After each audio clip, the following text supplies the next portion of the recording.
about Trinity. Kung ang Trinity ay composed of three persons, who is the right whom we are going to praise? Alam mo, unang-una, let us be guided by the words of our Lord Jesus Christ. In Matthew chapter 6, verse 9, it says, Pray, after this manner, therefore, pray ye, Our Father which art in heaven, hallowed be thy name. Thy kingdom come, thy will be done in earth as it is in heaven.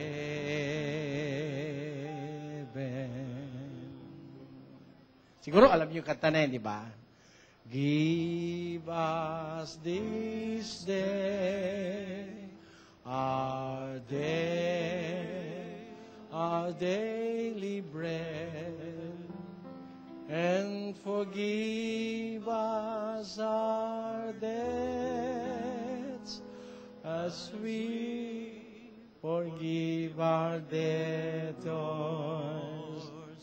and lead us not into temptation, but deliver us from evil. For thine is the kingdom, and the power, and the glory forever.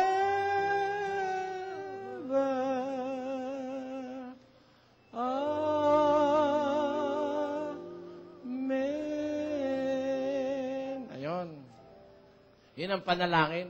Thine is the kingdom, to the Father is the kingdom, the glory, and the power forever.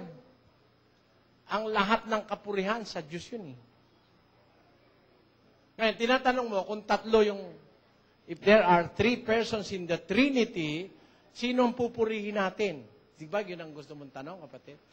Alam mo, unang-una, I have to correct the impression about the Trinity. Yung Trinity, yung doctrine of Trinity, masama yun. Mali yun. There is no such thing as Trinity in the Bible. Wala yung word Trinity, which came from two words, triunity. Triunity, pinagduktong Trinity. Wala sa Biblia yung kahit isang talata. Meron tatlo, ang Ama, ang Anak, at saka ang Espiritu Santo. Pero they are not called in the Bible as Trinity. Ang doktrina ng Trinity nang galing sa Katoliko, mali. Basahin natin kung anong kahulugan ng Trinity. Minana ng UCCP yun.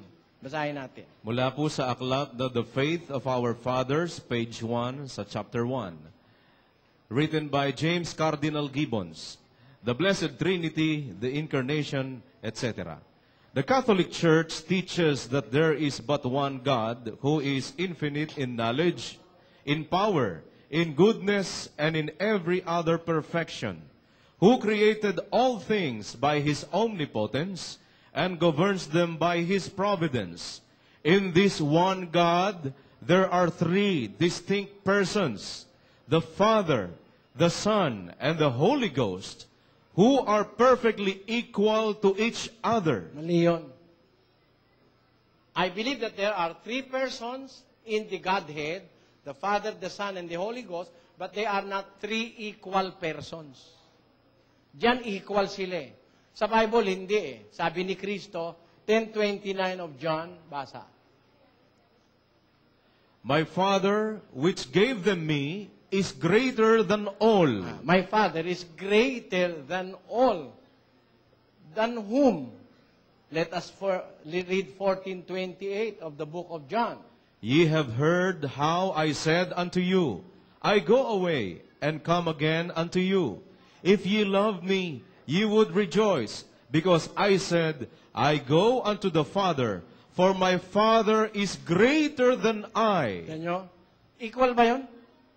My Father is greater than I, sabi ni Kristo. My Father is greater than I. In ang katunayan, the Father is greater than Him and the Holy Spirit as well. Let us read 15:24 of the book of 1 Corinthians. Please. Then cometh the end, when He shall have delivered up the kingdom to God, even to the Father. When He shall have put down all rule and authority and power, for He must reign till He hath put all enemies under His feet. But the last enemy that shall be destroyed is death. For He hath put all things under His feet. But when He said, all things are put under Him, it is manifest that He is accepted, which did put all things under Him. And when all things shall be subdued unto Him, then the Son also Himself, be subject unto Him, that put all things under Him, that God may be all in all. Tamo, hindi totoo yung doctrine ng Trinity na they are perfectly equal. Pagdating ng wakas, pati si Kristo susuko sa Ama eh. Diba? Nakasulat sa Biblia. Alam nyo, ang pahalagahan natin yung nakasulat sa Biblia, wag natin babawasan, wag natin daragdagan. Ang Ama, dakila sa lahat. Kaya yung doctrine of Trinity, mali. Meron tatlo. Baptize them in the name of the Father, the Son, and the Holy Spirit. But the Father is the greatest of them all. In which case, kailangan natin purihin silang tatlo. Pero the praises must all be directed to the Father. Ang Ama ang pinakadakila doon. Pag pinupuri mo si Kristo, papunta rin sa Ama yun eh. Pag nakinig ka kay Kristo, Ama rin ang pinakinggan mo. Di ba nakasulat yun sa 14:26?